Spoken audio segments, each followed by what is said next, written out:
नमस्कार। अभी पिछले व्याख्यान में आपने हिंदू विवाह एक धार्मिक संस्कार है, उसे देखा था, उसे समझा था कि किस तरह से हम विवाह को एक धार्मिक संस्कार के रूप में देखते हैं। अब हम देखेंगे हिंदू विवाह के स्वरूप।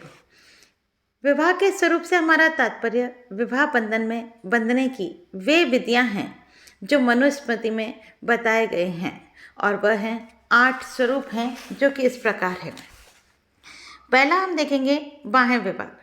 यह विवाह सभी प्रकार के विवाहों में श्रेष्ठ माना गया है और मनु ने ब्रह्म विवाह को परिभाषित करते हुए लिखा है कि वेदों में ज्ञाता शीलवान वर को स्वयं बुलाकर वस्त्र आभूषण आदि से सुसज्जित कर पूजा एवं धार्मिक विधि से कन्यादान करना ही ब्रह्म विवाह है। याज्ञवल्क्य लिखते हैं, ब्रह्म विवाह उसे कहते हैं जिसमें वर को बुलाकर अपनी शक्ति के अनुसार अलंकारों से अलंकृत कर कन्यादान दिया जाता है। ऐसे विवाह से उत्पन्न पुत्र 21 पीढ़ियों को पवित्र करने वाला होता है। ब्रह्म विवाह को सबसे श्रेष्ठ विवाह माना गया है और इसमें स्वयं व्यक्ति अपनी कन्या को सुसज्जित कर, अर्थात ये माना जाता है आभूषणों से सुसज्जित कर उसे दान करता है, अर्थात उसका जो वर है उसे दान किया जाता है, उसको ब्रह्म विवाह माना गया है। दूसरा है देव विवाह। गौतम एवं याज्ञवल्क्य ने देव विवाह के लक्षण का उल्लेख इस प्रकार किया है। वेदों में दक्षिणा देने के समय यह यज्ञ कराने वाले पुरोहित को अलंकारों से सुसज्जित कन्या ही देव विवाह है। मनु लिखते हैं, सदकर्म में लगे पुरोहित को जब वस्त्र और आभूषणों से सुसज्जित कन्या दी जाती है तो इसे देव विवाह कहते हैं। प्राचीन समय में यज्ञ और धार्मिक अनुष्ठानों का अधिक महत्व था और जो ऋषि अथवा पुरोहित इन पवित्र धार्मिक कार्यों को संपन्न कराता, यजमान उसे अपनी कन्या का विवाह करा देता था। पुरोहित इन पवित्र धार्मिक कार्यों को संपन्न कराता और जब उससे खुश होकर या यह कार्यों को संपन्न कराने वाले व्यक्ति को जब विवाह कर दिया जाता था तो वह देव विवाह कहलाता था। ये वैदिक यज्ञों के साथ साथ लुप्त हो गए हैं और वर्तमान समय में इस प्रकार के विवाह नहीं पाए जाते हैं। नेक्स्ट है आर्य विवाह। इस प्रकार के विवाह का इच्छुक वर कन्या के पिता को एक गाय और एक बैल अथवा इनके जोड़े प्रदान करके विवाह करता है। जो व्यक्ति विवाह करना चाहता था वह कन्या के पिता को एक गाय और एक बैल देता था, तो उससे ये तथा कि वह उनकी कन्या से विवाह करना चाहता है। उसको हम और उसके बाद वह गाय, याज्ञवल्क्य लिखते हैं कि 2 गाय लेकर जब कन्यादान किया जाए तो उसे हम कहते हैं आर्य विवाह। और मनु लिखते हैं, गाय और बैल का एक युग्म वर के द्वारा धर्म कार्य हेतु कन्या के लिए देकर विधिवत कन्यादान करना आर्य विवाह कहलाता है। इसका संबंध ऋषि शब्द से है। जब कोई ऋषि किसी कन्या के पिता को ये भेंट देता है तो ये समझ लिया जाता है कि अब उसने विवाह करने का निश्चय कर लिया है। और भारत में इस पशुधन के महत्व को स्पष्ट कर रहा है ये बात, और बैल को एक धर्म और गाय को पृथ्वी का प्रतीक माना गया है जो कि विवाह की साक्षी के रूप में दिए जाते थे। नेक्स्ट है प्रजापत्य विवाह। इसका मतलब यह है कि ब्रह्म विवाह के समान होता है। इसमें लड़की का पिता आदेश देते हुए कहता है कि तुम दोनों एक साथ रहकर आजीवन धर्म का आचरण करो। याज्ञवल्क्य कहते हैं कि इस प्रकार के विवाह से उत्पन्न संतान अपने वंश की 12 पीढ़ियों को पवित्र करने वाली होती है। हमने ब्रह्म विवाह में देखा था कि उसके पुत्र की 21 पीढ़ियों को पवित्र करने वाली है, लेकिन प्रजापत्य में यह 12 पीढ़ियों को। नेक्स्ट है असुर विवाह।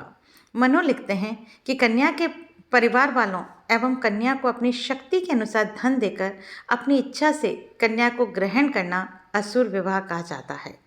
जब खुद उसके कन्या के घर वालों को धन देते हैं तो वह उससे विवाह करने की अपेक्षा करते हैं, तो वह असुर विवाह है। याज्ञवल्क्य एवं गौतम का मत है कि अधिक धन देकर कन्या को ग्रहण करना असुर विवाह है, लेकिन इसे एक तरह से हम दूसरे शब्द में कहें कि कन्या मूल्य देकर जब विवाह संपन्न किया जा रहा है वह असुर विवाह है। कन्या मूल्य देना कन्या का सम्मान करना है, साथ ही कन्या के परिवार को उसके चले जाने की क्षतिपूर्ति के रूप में यह माना जाता है। नेक्स्ट है गंधर्व विवाह। मनु कहते हैं कन्या और वर की इच्छा से पारस्परिक स्नेह द्वारा काम और मैथुन युक्त भावों से जो विवाह किया जाता है उसे गंधर्व विवाह कहते हैं। याज्ञवल्क्य पारस्परिक स्नेह द्वारा होने वाले विवाह को गंधर्व विवाह कहते हैं।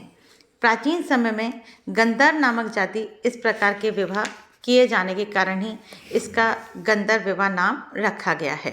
और दूसरे, अगर हम वर्तमान के समय के संदर्भ में देखें तो ये प्रेम विवाह के रूप में जाने जाते हैं।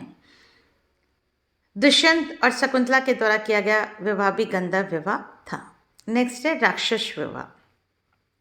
मनु कहते हैं कि मारकर, अंग छेदन करके, घर को तोड़कर, हल्ला करती हुई, रोती हुई कन्या को बलात् हरण कर लेके लाना राक्षस विवाह कहा जाता है। याज्ञवल्क्य कहते हैं, लिखते हैं कि युद्ध में कन्या का अपहरण करके उसके साथ विवाह करना ही राक्षस विवाह है। इस प्रकार के विवाह उस समय अधिक होते थे जब युद्धों का महत्व था और स्त्री को युद्ध का पुरस्कार मानकर अपने साथ ले जाया जाता था। महाभारत काल में इस प्रकार के विवाह के अनेक उदाहरण मिलते हैं। भीष्म ने काशी के राजा को पराजित किया और उसकी लड़की अम्बा को अपने भाई विचित्रवीर्य के लिए उठा लिया। श्री कृष्ण का रुक्मिणी एवं अर्जुन का सुभद्रा के साथ भी इसी प्रकार का विवाह हुआ था। राक्षस विवाह में वर एवं वधू के पक्ष के बीच परस्पर मारपीट एवं लड़ाई झगड़ा होता है। इस प्रकार के विवाह क्षत्रियों में अधिक होने के कारण इसे क्षात्र विवाह भी कहा जाता है, लेकिन आजकल इस प्रकार के विवाह नहीं हैं। नेक्स्ट है पैशाच विवाह। मनु कहते हैं, सोई हुई, उन्मत्त, घबराई हुई, मदिरा पान की हुई अथवा राह में जाती हुई लड़की के साथ बलपूर्वक कुकृत्य करने के बाद उससे विवाह करना पैशाच विवाह है। इस प्रकार के विवाह को सबसे निकृष्ट कोटि का माना गया है, किंतु इस प्रकार के विवाह को लड़की का दोष न होने के कारण और उसे सामाजिक बहिष्कार से बचाने एवं उसका सामाजिक सम्मान बनाए रखने के लिए स्वीकृति प्रदान की गई है। इस तरह से सभी विवाहों में ब्रह्म विवाह को सर्वश्रेष्ठ, प्रजापत्य को मध्यम और आर्ष्य को मध्यम, असुर और गंधर्व को निम्न कोटि का माना गया है। राक्षस विवाह को अधम तथा पिशाच विवाह को महाभ्रष्ट माना गया है। वर्तमान समय में इस तरह के विवाहों का प्रचलन लगभग नहीं है और यह लगभग समाप्त से हो चुके हैं। धन्यवाद।